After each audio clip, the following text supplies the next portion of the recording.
So, welcome to Transatlantic Poetry on Air. My name is Robert Peake, creator of the series, and tonight's reading is hosted by Rachel Heimowitz. Rachel joins us now from Jerusalem. Rachel? Hi, Robert, and hi, everybody. I am Rachel Heimowitz, and I am speaking today from Jerusalem, just a little bit south of Jerusalem. And I want to welcome everyone to Transatlantic Poetry's first ever bilingual program. We are all really excited to be here. We have two fantastic poets for you tonight, Mishol from Israel and Howe from the United States. We are also joined by Agi's translator, the poet Joanna Chaim. Before we get to the poetry, I'd actually like to take a minute or two and tell you what's going on in Israel right now.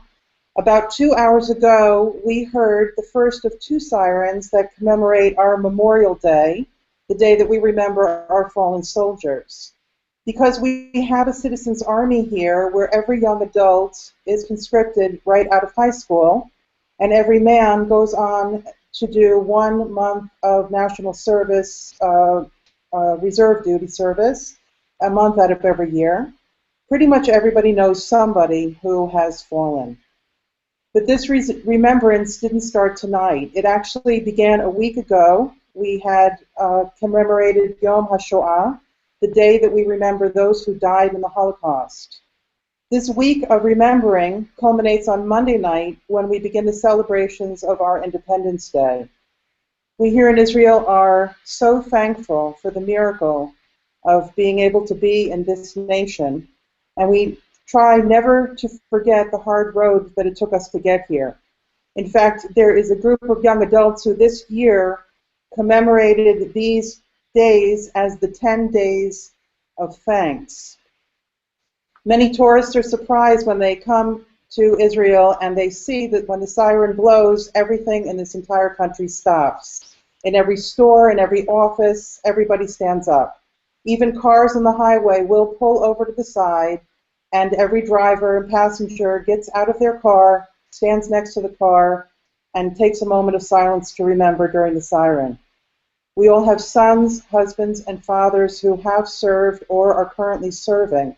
So everybody stands and remembers and gives thanks, not only to those who have fallen, but to the hundreds of young people who are working right now, so tonight we can lay our heads down in peace when we go to sleep. In honor of all of them, I would like to read a very short poem by Yehuda Amichai called Forgetting Someone. Forgetting someone is like forgetting to turn the light off in the back garden, so it stays lit all day. But then it's light, and that's what makes you remember. Tonight, I am very happy to bring you two wonderful poets. The first is the poet Agi Mishol. Agi was born in Transylvania. She is the only child of Holocaust survivors. She came over to Israel as a very, very, very young child, and she actually lived with her parents in one room until she herself left for her army service. But Agi is not a glum person. In fact, she's an extremely cheerful person, which you're going to hear in her poems. Agi is as close to a national poet as we have in Israel today. Her poems are widely read and beloved. She's the author of 16 books of poetry, the most recent, Era, literally She's Awake, published in 2013. Agi runs the only Hebrew language writing school here in Israel called the Helicon School in Tel Aviv. She's been the recipient of every prestigious prize in Israel, including the Amichai Prize, and has just gotten word that this fall she is to receive the coveted Lerchipia Poetry Award in Italy. Previous winners of this prize were Seamus Heaney from Ireland, Adonis from Syria, and Lawrence Ferlinghetti from the United States. So without further ado, I'd like to give you Agi Mishol.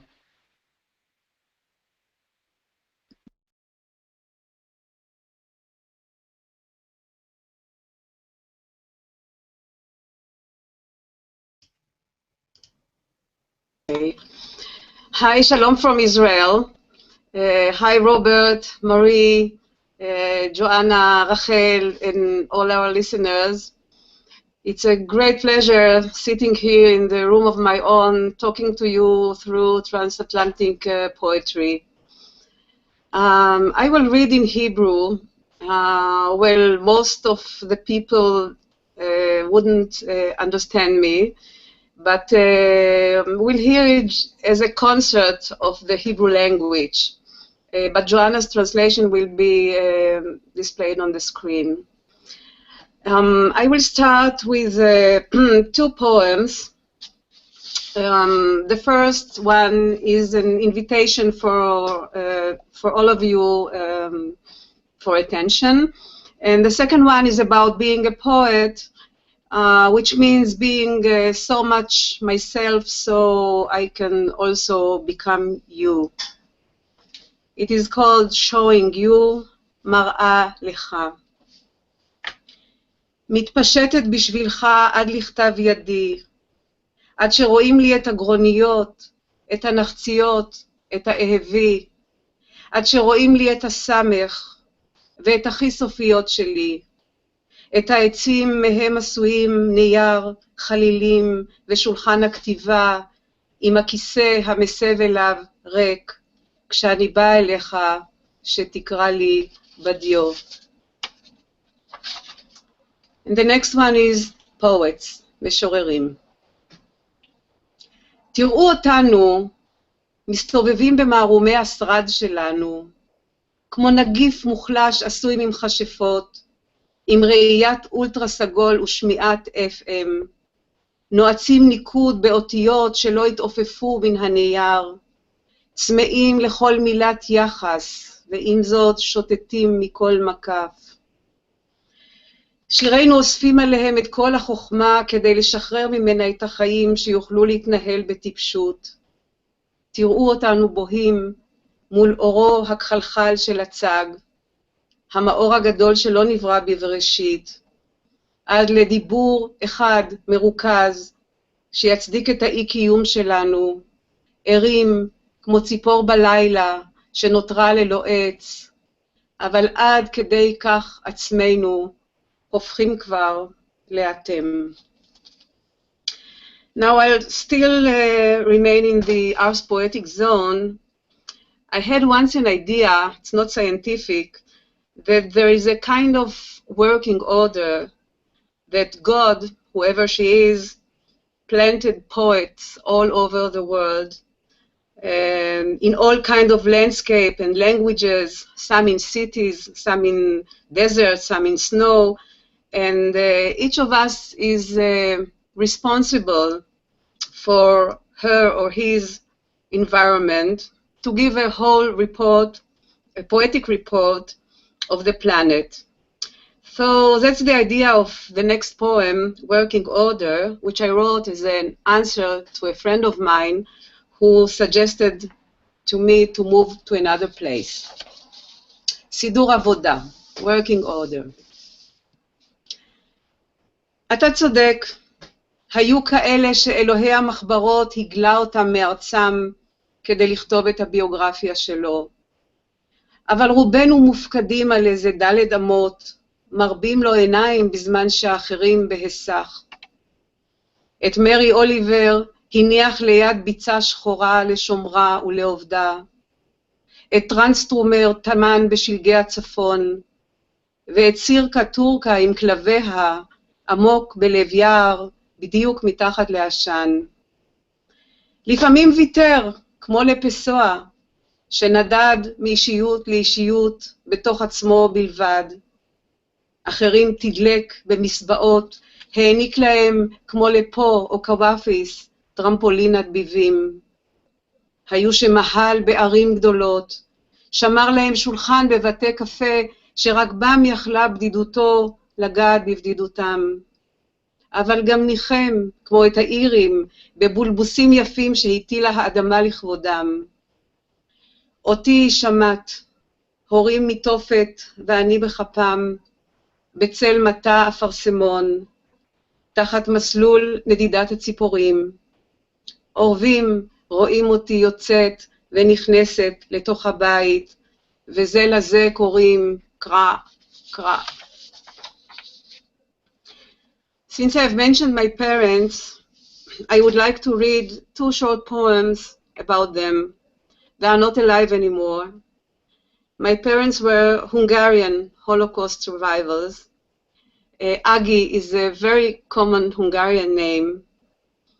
In these 2 poems, they are speaking to me from the other side, first my father and then my mother. אבי מדבר. בואי נראה, את בטח זוכרת איך הלכת אחרי מיטתי עם ספל פלסטיק כחול שבתוכו שיני כוחי. בחייך שחיפש אז מילים קרס לתוך מלעיל, ורופא בשם וינקר שרק לעצמו פזמון בוקר. כשכיסה את גופי בסדין הדהוי של בריאות כללית, נזכרתי איך ראית לי גם כשהיית בת 3, עינייך הקטנות שהיו להן רק פרות להשוות, ראו אז בין רגליי עטינים מלאים חלב. Now my mother adds, אמי מוסיפה. אני לא זוכרת במצבי מה רציתי להגיד לך, אבל ילדתי אותך כולי דם ועצמות, וכואב לי לראות אותך שיער כחול, עיניים זהובות, מטפסת עדיין החוצה מעיני התהום שלי, כמו עכביש עקשן על קורי הריר, שאת טובה, טובה, עם כל המילים שאת צריכה להמציא לעצמך במקומי. I live in a far community called כפר מרדכי, not very far away from Tel Aviv and not very far away from Gaza. But even in Israel, when I say I'm from כפר מרדכי, only few people know exactly where it is. So the next poem is to invite you here to כפר מרדכי. Actually, it began as an explanation for my friends, inviting them to a party, but while writing it, it became a poem. I want to tell you that now the peach picking has begun, and the wheat is being harvested. Well, how to get to me in GPS. רד מדרך המלך, והמשך ישר עד לכיכר 3 הזיתים. אין לך מושג מיהו המרדכי שעל שמו נקרא הכפר הזה, שכולם מבלבלים אותו עם יד מרדכי. בעוד 100 מטר, פני שמאלה, פני שמאלה. מימין תוכל לראות חבילות חציר בדרכן אל הלחם, ולהריח אם תפתח את החלון שלף לך. מישהו אופטימי עם אוזניות יצעד תמיד ממול. השאר בחוץ את המרפק וחלוף על פניו עד לתי בו חוצים טווסים את הצומת. פני ימינה. השמש עכשיו בגבך, אם כי יפה יותר לראות אותה ממלאת בכתום את מראת הצד. בשעה הזאת, שעת הצלמים וענני הנוצה. האלמון, כשתחלוף על פני הגשר מעל אפיק אכזב של הסורק, ישתנה פתאום מצב הרוח שלך, ומראה גגות המכסים את הבתים, יעורר בך געגועים של יתום. משם כבר פשוט להגיע אליי, אפשר אפילו בניוטרל, להתגלגל עד לשלט משעול, ממנו יצאו לקראתך כלבים, שינבחו, אך גם יחשקשו בזנב, ולפני שתצא מהרכב, תצטרך להחליט לאיזה קצה להאמין.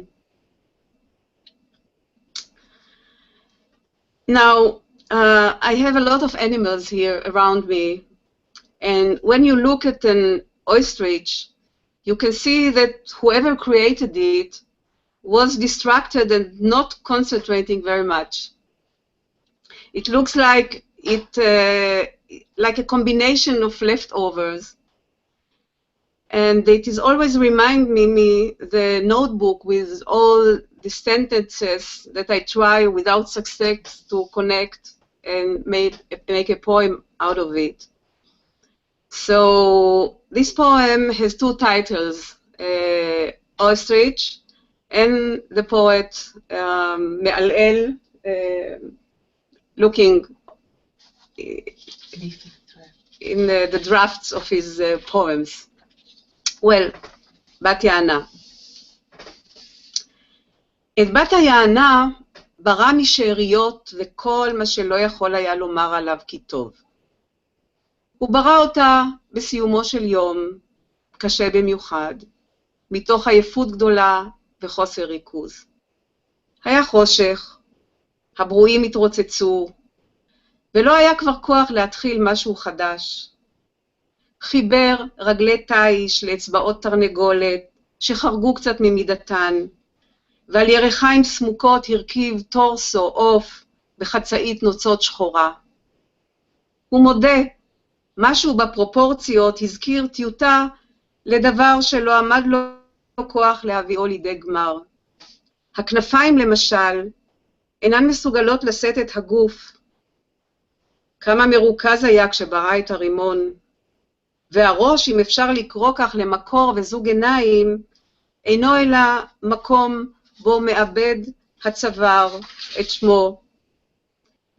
אולי בגלל זה התעורר בו הצורך לפצות אותה בכמה שיאים, מלבד היותה העוף הגדול ביותר על פני כדור הארץ והמהיר ביותר מבין הולכי על שתיים, שנוצותיה מפארות כובעים וצעיפים וביציה משמשות לקערות שניתן לעשות מהם גם העילים, זיקה אותה בניגוד מוחלט לעובדות, גם במטאפורה של הראש הנטמן בחול. I will stay in the animal kingdom and read a poem called Geese. It's about my math teacher in high school who used to tease me and invite me to the blackboard calling me names. I admit I don't even have a lobe for math. Maybe because of this he sent me to tend the geese and said that if a bird would have my brain, it would fly backward. I couldn't forget this sentence, this metaphor, and over the years it even became for me a symbol for artists. So, geese, אווזים. אפשטיין, המורה שלי למתמטיקה, אהב להוציא אותי ללוח. אמר שהראש שלי מתאים רק לכובע. אמר שציפור עם שכל כמו שלי הייתה עפה אחורה. שלח אותי לראות אווזים. עכשיו, שנים, במרחק שנים מן המשפט הזה, כשאני יושבת תחת הדקל עם שלושת האווזים היפים שלי, אני חושבת שאולי הרחיק אז לראות המורה שלי למתמטיקה, והצדק היה עמו, כי אין מה שמשמח אותי יותר מאשר לראות אותם כעת, עטים על הלחם המפורר, מחשקשים בזנבם השמח, קופאים רגע דום מתחת לרסיסי המים שאני מתיזה עליהם מן הצינור, זוקפים את ראשם וגופם נמתח אז כזוכר אגמים רחוקים.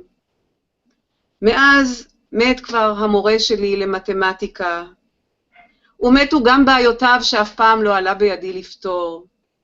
אני אוהבת כובעים, ותמיד בערב, כשהציפורים חוזרות אל תוך העץ, אני מחפשת את זאת שעפה אחורה.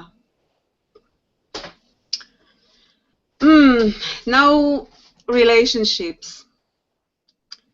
The first poem is about what happens in the mind after separation, with all these inner voices contradicting one another. It's like a short story competition when all the stories begin with the same sentence, there is no way back to what we were. Short story competition. תחרות הסיפור הקצר. המוח הכריז על תחרות הסיפור הקצר, המשתנה מיום ליום בהתאם לסף הכאב.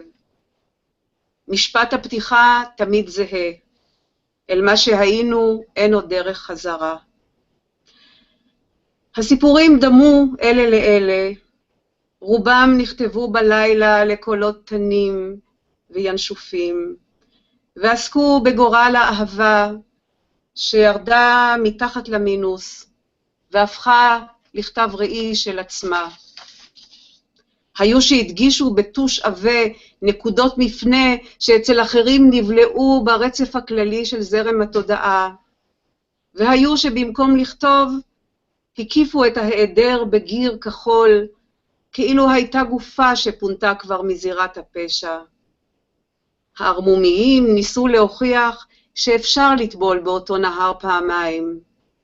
המתחכמים הובילו את העלילה למקומות חלופיים, והיו גם שניסו להשתחל תחת הדלת הנעולה דרך פס האור הרזה. לא היו שופטים ולא היה זוכה.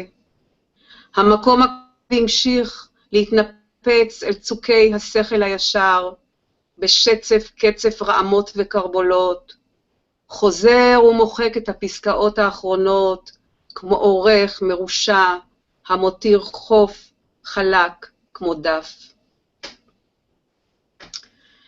And now the curse made by the gods upon those who forsake love, because of all kind of reasons. So the next poem, in the next poem, God is speaking to the lovers in Latrun. Latrun is a place near Jerusalem. It was an ancient historic fortress and now a Trappist monastery. הדרשה בלטרון. אתם המשתינים לי על האהבה כאילו הייתה מדורת ל"ג בעומר, מחבים אותה גחל גחל בזהירות של פשע מושלם, ואחר כך בוכים בלילה מול חלוק ריק או חולצה על כל אב תיל. מה עבר לכם בראש? אז הפכה לכם המרכבה לדלת, הסוסים לעכברים והסחבות התחילו לבצבץ. אתם הנוגסים מפרי הדעת, מכוסים עלי תאנה, היודעים להיכנס ולצאת מן הכלל, לא פחדתם? האם לא שמעתם על אלוהים שאין לו אלוהים? משוטטים תהיו בשוטף של החיים, כמו כלב בלי קולר.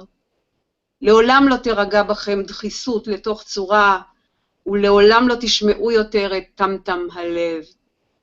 הנה ראש החזיר מונח על מגש, תפוח ירוק תקוע בפיו, נאום אדוני.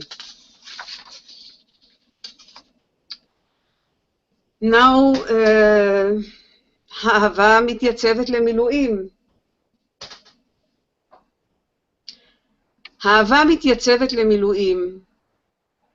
בחגור מלא וסיסמה היא מקפיצה את עצמה אל חלום הלילה, מרססת את החדר בריח הזרע של פרחי החרוב.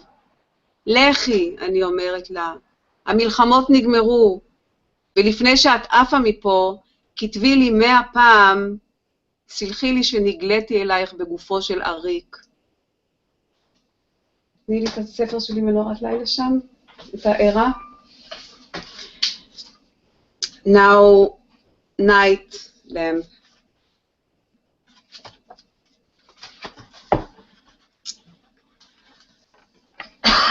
לוקח זמן לגוף לקלוט את מה שהראש החליט, והוא מלטף את עצמו בקו מתאר לנחמה. הנה זאת הכתף, אלה הפנים, אלה פנימי הירחיים. זוהי ההנחה שאין לה ייצור, שאין לה תחתית להישען עליו. And now a memo to myself. את לא צריכה לנקש יבלית רק משום שאיננה פרחים, ולפני שאת מרימה אבן, זכרי שהיא גג. עצוב לראות אותך זוחלת עם שובל געגועים רירי, כותבת את השירים האלה מול השקיעה ושוכחת שרק לטבע מותר כזה, kitsch. The next poem, and it's my last poem in this reading, it's about poetry. It's like a grain of wheat. We as poets can dive deep to hell and climb back with a grain of wheat. אז ככה, אני לא רגילה לישון עם אנשים, כי הנשמה משנה תנוחות, ובבוקר אני צריכה שיעזבו אותי לבד. הלב שלי שבור, אבל אל תראה אותי ככה, ועם כל הכבוד לרבי מקוצק, יש שלם מזה, כי אני משוררת ויודעת, כמו נמלה, לרדת שאולה עם סרגל קש, ולעלות חזרה עם גרגר חיטה. Thank you very much, and thank you, Joanna, for translating these poems. I just want to say that translation is an act of generosity, to make room in yourself for whole other poets. So thank you. Thanks. Agi, that was absolutely beautiful. I just love your poems. I love the music of them and how you are able to take such beautiful and simple language and create something just so striking and so beautiful. I hope everyone out there was able to read along with the poems, and thank you very much, Joanna, for taking care of that for us. Now we're going to head over to hear Marie Howe. Marie grew up a little bit differently than Agi. She's from a really big family, I think 4 brothers and 4 sisters, and though I've never heard her talk about it, from all the vignettes and different stories I've heard about her life, it sounded like it was a pretty big, sprawling house. Marie Howe is the author of 3 volumes of poetry, the most recent, The Kingdom of Ordinary Time, that came out in 2008. Stanley Kunitz selected Marie for the Levin Younger Poets Prize from the American Academy of Poets. She has, in addition, been a fellow at the Bunting Institute at Radcliffe and a recipient of the NEA and Guggenheim Fellowships. Marie is, for me, one of the most wonderful teachers of creative writing that I've known. She currently teaches at Sarah Lawrence College, Columbia University, and NYU. And since 2012, Marie has been the State Poet Laureate for New York State. So here she is, Marie Howe. The flesh. Thank you, Rachel. Can everybody hear me okay? We can hear you great. Yeah. Thank you. I have a cold. I'm so happy to be here. I'm so happy to hear you, Agi. It was beautiful. Johanna, thank you. Rachel and Robert, thank you for making this intersection in time occur. I've never done this before. I'll begin with a poem. It's a small prose poem in the voice of Eve, our mother, the first woman who has been blamed with so much of our homesickness and anxiety in the world.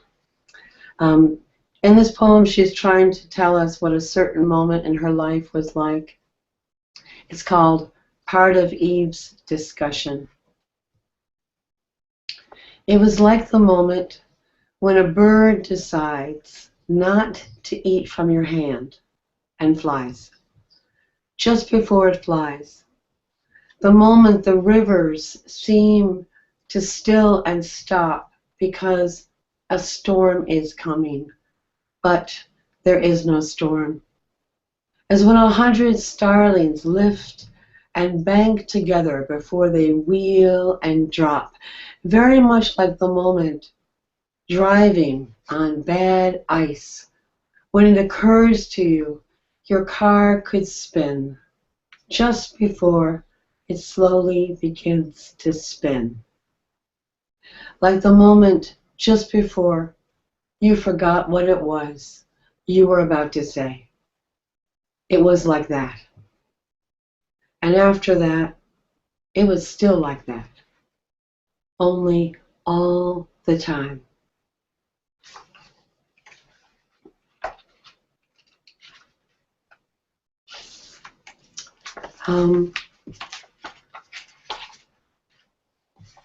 The second book is called What the Living Do, and it has a great deal of stories about my family in it.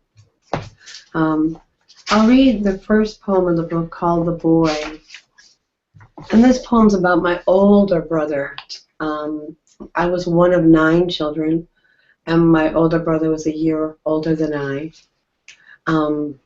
And this poem is called The Boy. It was back in the 60s when fathers argued with their sons about how long their hair should be. The boy. My older brother is walking down the sidewalk into the suburban summer night. White t-shirts, blue jeans, to the field at the end of the street. Hanger's hideout, the boys called it. An undeveloped plot, a pit overgrown with weeds, some old furniture thrown down there, and some metal hangers clinking in the trees like wind chimes.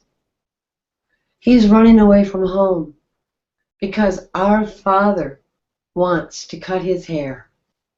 And in 2 more days, our father will convince me to go to him. You know where he is.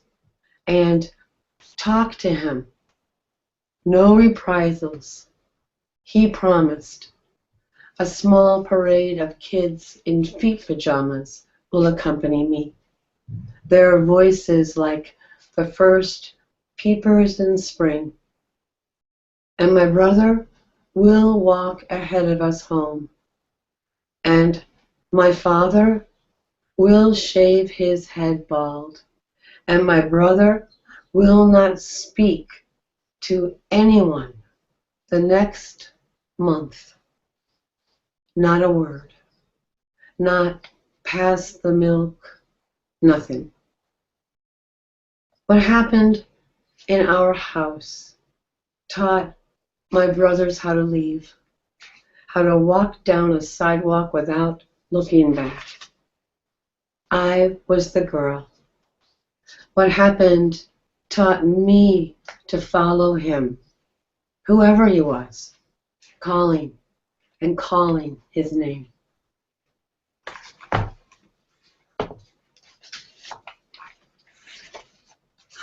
Now, in a big family, there are many, many, many relationships. And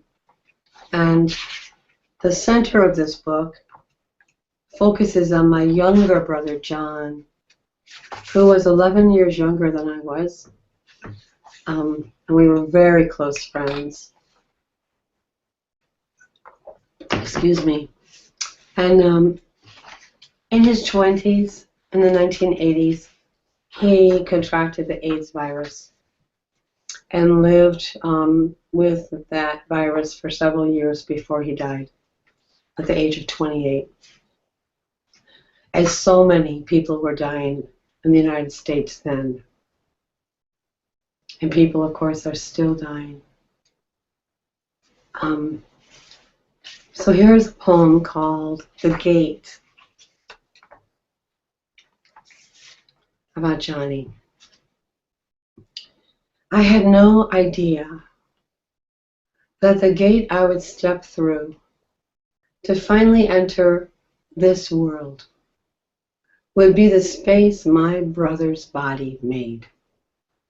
He was taller than me, a young man, but grown, himself by then, done at 28, having folded every sheet, rinsed every glass he would ever rinse under the cold and running water. This is what you have been waiting for, he used to say to me. And I would say, what? And he would say, this, holding up my cheese and mustard sandwich. And I would say, what? And he would say, this, sort of looking around.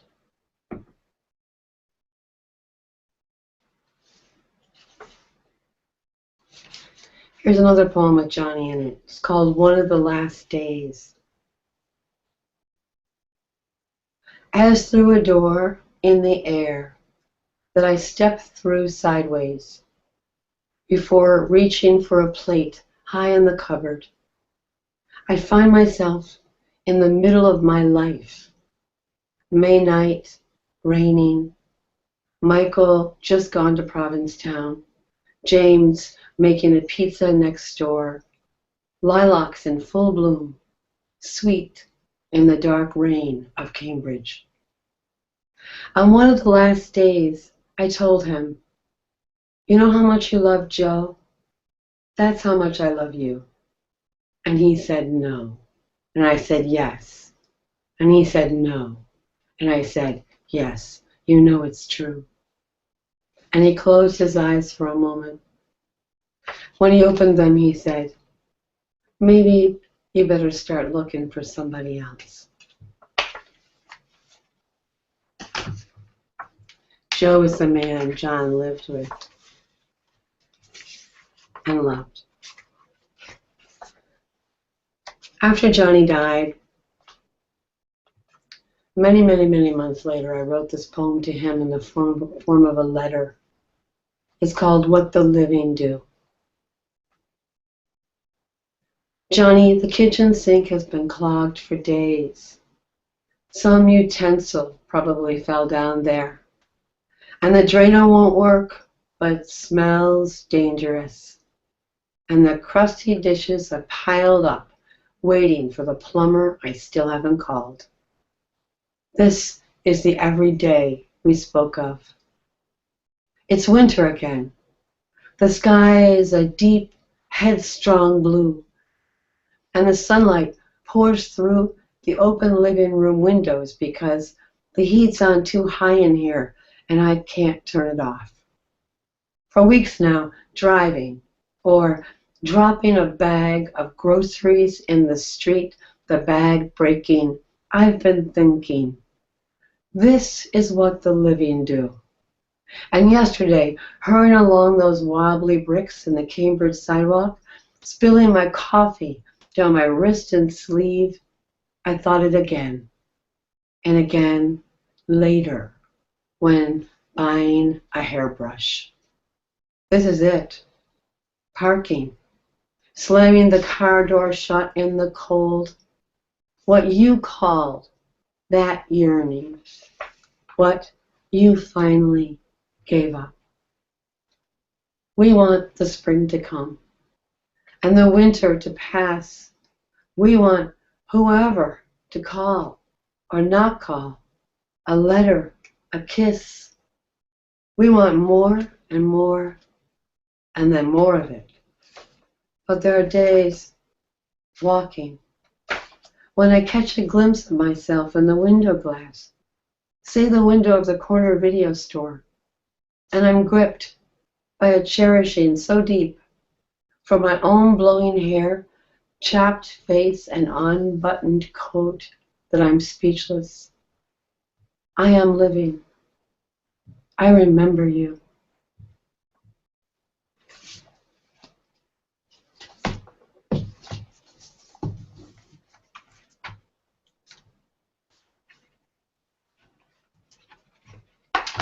Oh, I'll read one more poem from this book.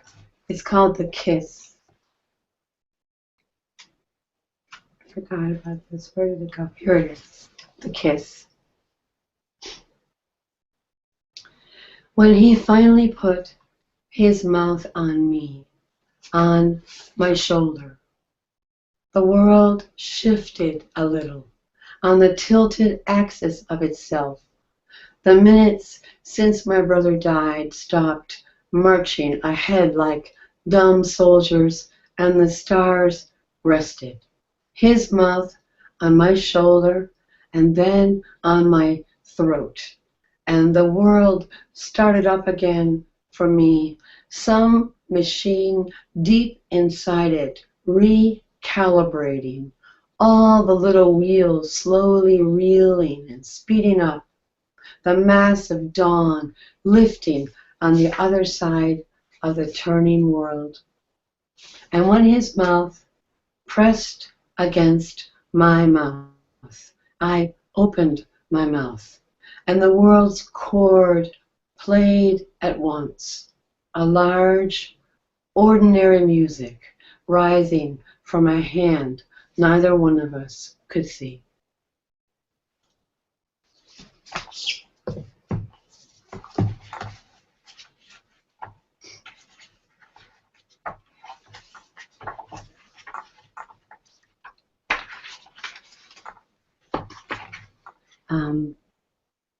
I read two poems about motherhood. One of them is called My Mother's Body. My mother gave birth to 9 children, 9 living children. She had 3 miscarriages. My mother's body. Bless my mother's body, the first song of her breathing. I'm sorry, let me start again. Bless my mother's body, the first song of her beating heart and her breathing. Her voice, which I could dimly hear, grew louder. From inside her body, I heard almost every word she said. Within that girl, I drove to the store and back, her feet pressing the pedals of the blue car. Her voice, first gate to the cold, sunny mornings, rain, moonlight, snow, fall, dogs. Her kidneys failed. The womb where I once lived is gone. Her young, astonished body pushed me down that long corridor, and my body hurt her. I know that. She was 24 years old. I'm old enough to be that girl's mother, to smooth her hair, to look into her exultant, frightened eyes, her bed sheets stained with chocolate, her heart in constant failure. It's a girl, someone must have said. She must have kissed me with her mouth, first grief, first air, and soon I was drinking her. First food.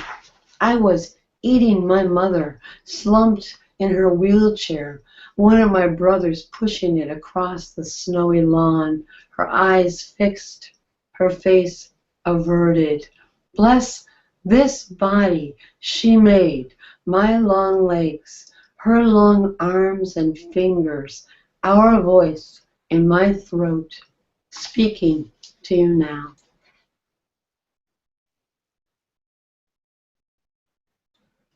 And here's a poem from my own daughter called Hurry.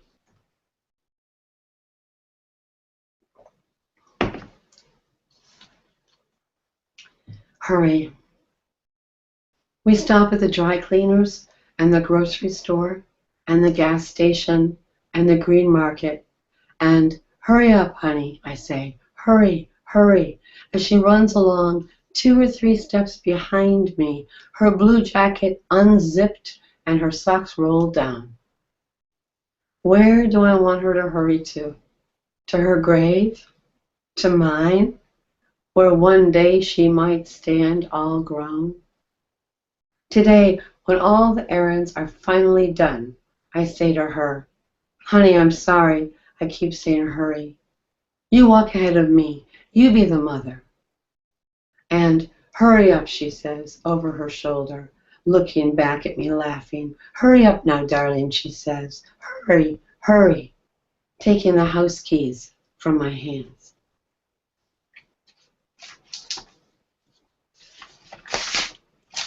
And I thought I would conclude with a poem in the voice of Mary Magdalene, who's kind of a cousin to Eve.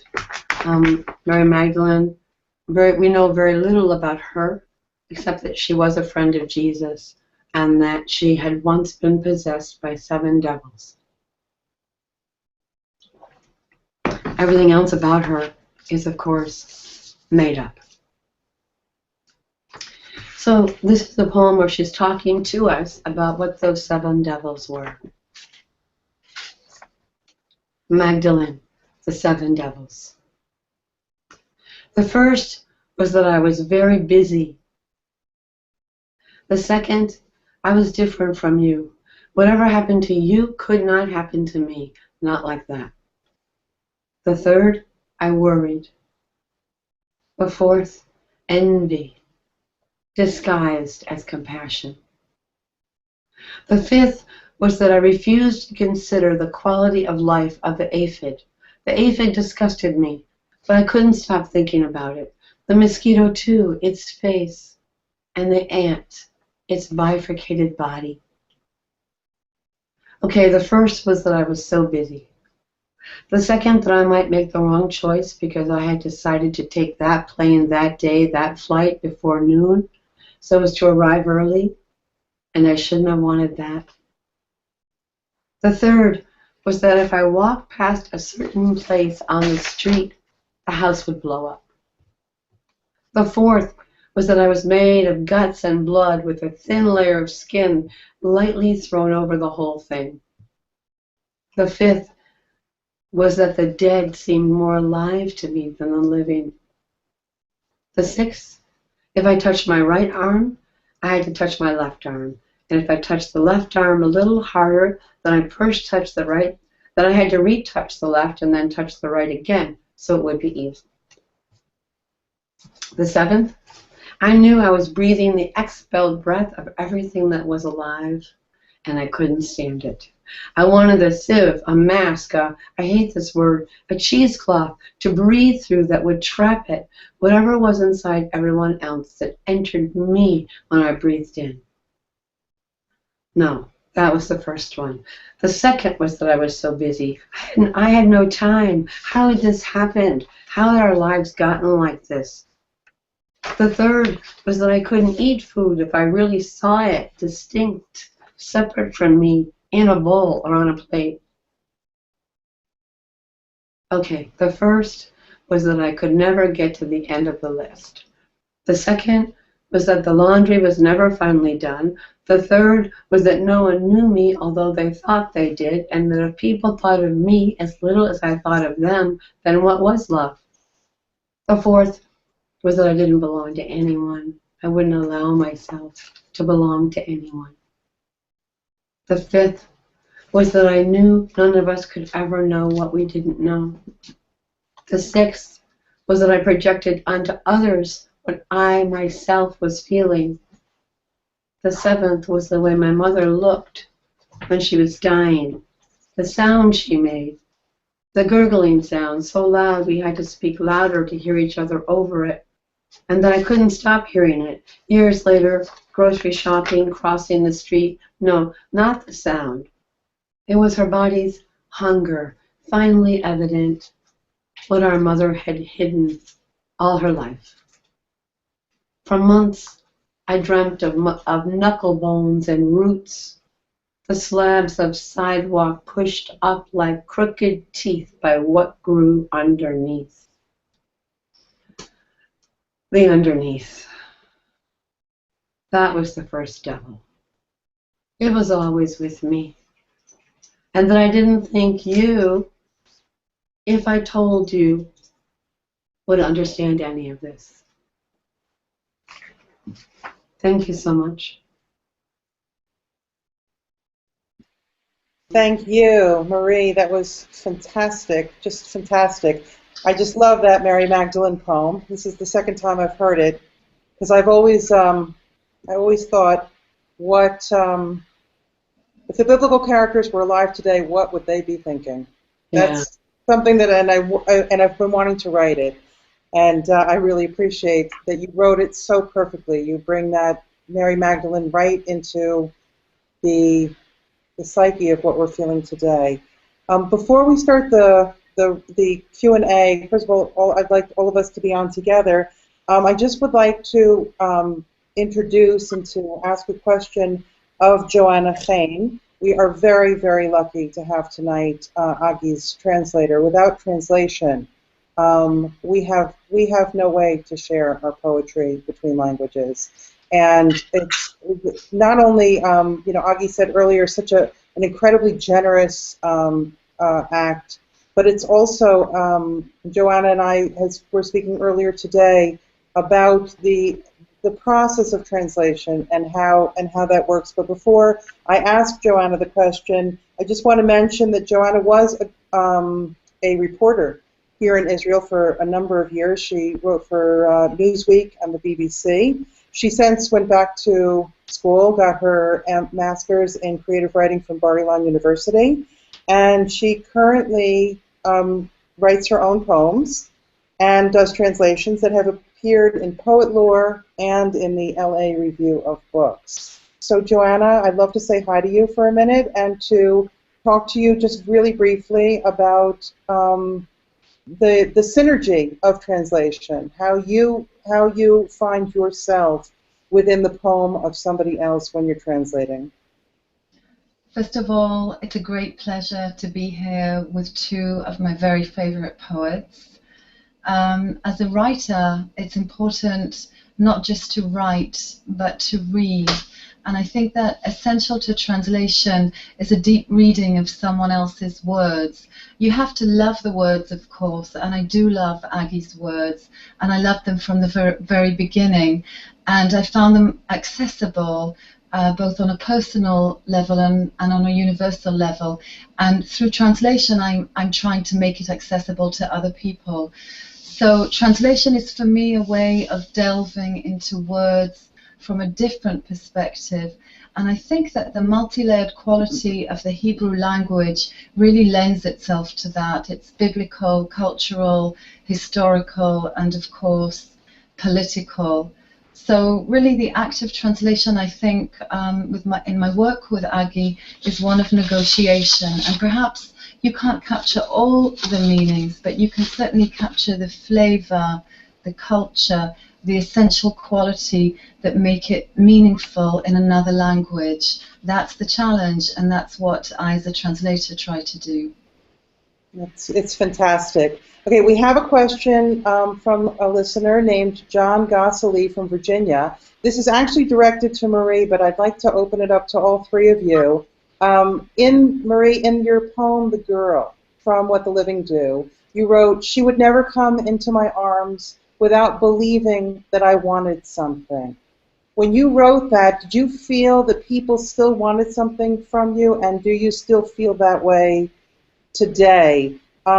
I think we can bring that question, for sure answer the specific question about the poem, but I think for all of us, I'd love to shoot that question out to all of you, how it feels to be a woman poet, a mother, a wife, in charge of a home, in charge of a farm, for Aggie, and a very busy teacher, a poet laureate. How does one reconcile all of these different hats?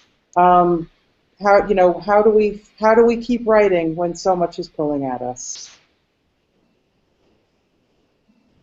Well, what you're asking is something very different from what he was asking Rachel. Okay. I just have to say that, okay? And the poem and my own life are two separate things, although of course they're interrelated. But I think that many girls grow up, certainly up until relatively recently, and many other cultures, as well as the 50s culture I grew up in, where they were taught to please. And there was a particular confusion in my house because there were other elements going on. But I think that to become the subject of your own life is still the journey for a woman, to become the subject of her own life and not an object to be looked at, to not to experience herself as an object, but to experience herself as a subject, is still the great struggle for females throughout the world. I think of all those girls who were just abducted in Nigeria, trying to become subjects of their lives, and taken from the school and turned, it seems that the intent is to turn them back into objects. That struggle is also the struggle of the artist, but certainly for the female artist. Aggie, what do you think? Well, I refer to Rachel's question about how to do everything together. Well, poetry, when I write, it's a whole different frequency, and I think we women live widely and not narrowly. And we contain everything, and poetry is like the soundtrack of all that we are in a different frequency. Mm. Mm. Okay, the other question that I had, and it's a similar question, about being a poet in a busy place. Here in the Middle East, not so easy to be a poet during certain times. We have a lot of upheaval. I can't even imagine what it would be like to be a poet in New York. I know myself, I need a lot of quiet in order to write. Aviv, did you want to talk about that a little bit? I remember when we were working together, Joanna and me, on the translation, and suddenly a siren began. So we were sitting and wondering whether to go to the shelter or continue to translate a poem about a flower. So it's really hard, you know. I remember once a Japanese poet came to me in one festival and told me he was very envying me that I live in a place that so many things happens and he has only the cherry blossom. It was before the tsunami. And I remember the Chinese curse that may you live in interesting times.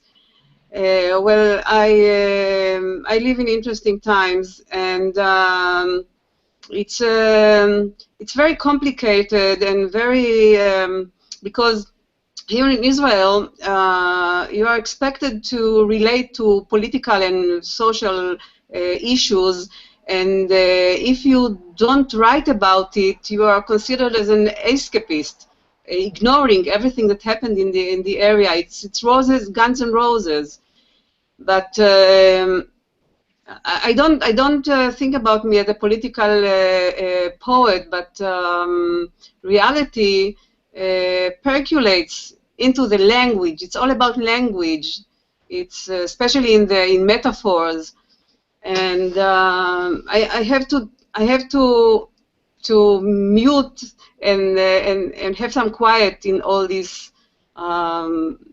noisy reality which I live. It's complicated, very complicated, difficult. Marie, how do you feel about that? I mean, certainly, not only have you lived through interesting times, but you actually took the most personal stories of some of those events and have created them into poetry. How did that happen for you? Did you need distance for that? Did it take time? Did you feel compelled in the moment to be writing those poems to your brother? How did that work for you? Well, you know, they're love poems, so it was the poems. You know, one wants to remember and to praise and to bring someone back by telling the stories. But I was thinking about what Augie was saying as well. It seems to me we're at a place where it's very difficult to experience our interiority and to go within ourselves and to find contemplative space there.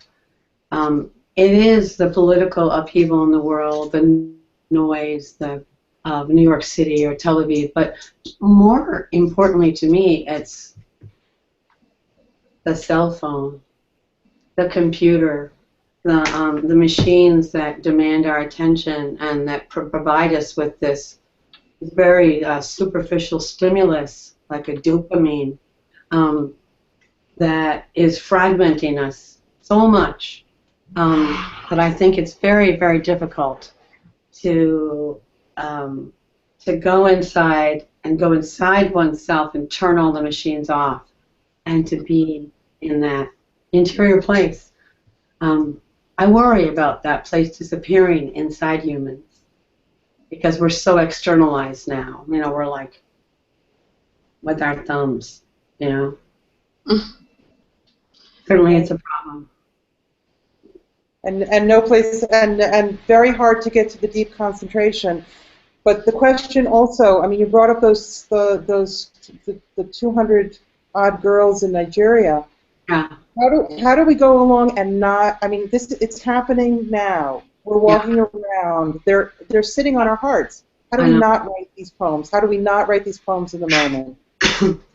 I think we do write them. I think one of the things we can do is we can keep imagining them. I think the active imagination and empathy can heal the world. I believe that somewhere the girls can even feel us, talking about them, imagining them, writing about them. I think, you know, the poetry will have its way with us. We can try to write about the bird outside the window or the girls who were abducted. But in my experience, I can try all I want to direct a poem this way or that. But poetry says, they're just terrible. It won't happen unless poetry itself wants to say something through me. You know, my sisters and brothers have said to me, why did you have to write that? Why couldn't you write this? And I'll say, I tried. I couldn't. It's not, I have very little to do with it. I sit here and I write many, many poems that are terrible and I throw them out until finally poetry itself says something through me, and that's not even a choice. My choice is only to serve it. Augie, I so appreciate what you said. It was leveled at Seamus Heaney, too, that he was escapist, you know, coming from Ireland during the Troubles. Yeah. And he struggled with that his whole life. You know, how can you write about the water pump when this is happening? You know, it chooses us. We can direct our gaze. Yeah, I remember once I had a reading in Berlin with Mahmoud Darwish, and we were taking a taxi together after the festival in Berlin, and he was reading love poems, and the audience demands other poems, political poems, and he was very upset about it. And you are very right. That is why I liked to translate your prayer poem, because it's about this inner place inside us. It's to get there. It has, yeah. Well, why don't we go there now? Something absolutely wonderful happened in the process of putting together this broadcast, and that was that Joanna came up and showed a certain poem of Marie's that she quite loved to Augie, and Augie sat down at the end of last week and translated the poem. So we have Marie Howe's poem Prayer in English and in Hebrew. So I'm going to ask Marie to read it first, and then I'm going to ask Augie to read it in the Hebrew translation.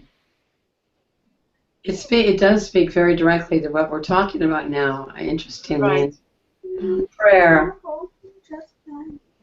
Excuse me. My daughter's listening to music in this office, and now she's singing out loud.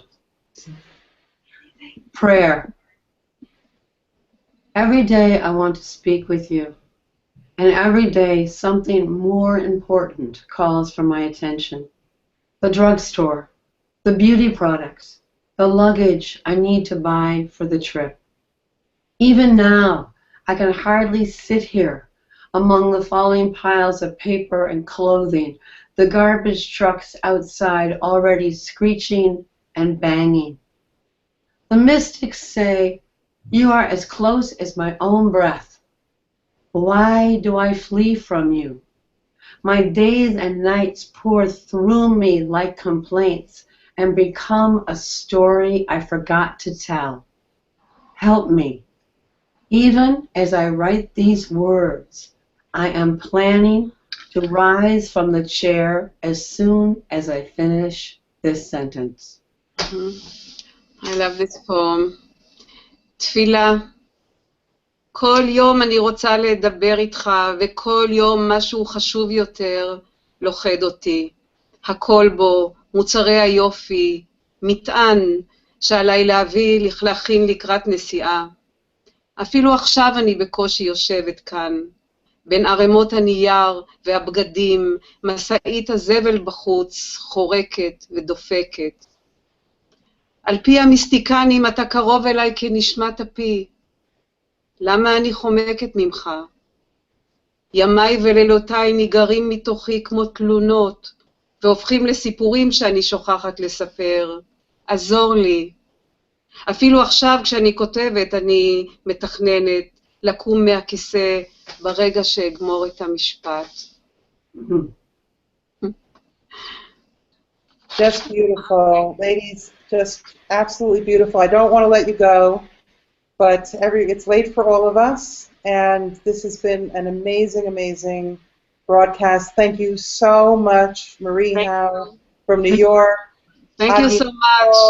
In Kfar Mordechai, Joanna Chain, who's right now in Adi's house in Kfar Mordechai, but she lives down in the Shvela in Srigim, and me here in Efrat in Israel, and back to Robert in London. Thank you, all of you. This has really been a fantastic treat. Thank you so much. Thank you. Thank you. Thank you. Thanks all of you, for the four of you, for just a wonderful, wonderful poetry reading and a really deep and meaningful conversation. So just a reminder to all of you that are watching that if you liked what you heard, please seek out their books and find them online in the originals and in translation so that you can take more of this with you. Speaking of which, just a reminder to check transatlanticpoetry.com, our new website, for our upcoming broadcasts as we head into the summer. You'll get the latest information there. So again, from me in London, from Israel, from New York, big thanks to all of you, and we'll see you here on Transatlantic Poetry again really soon. Thanks so much.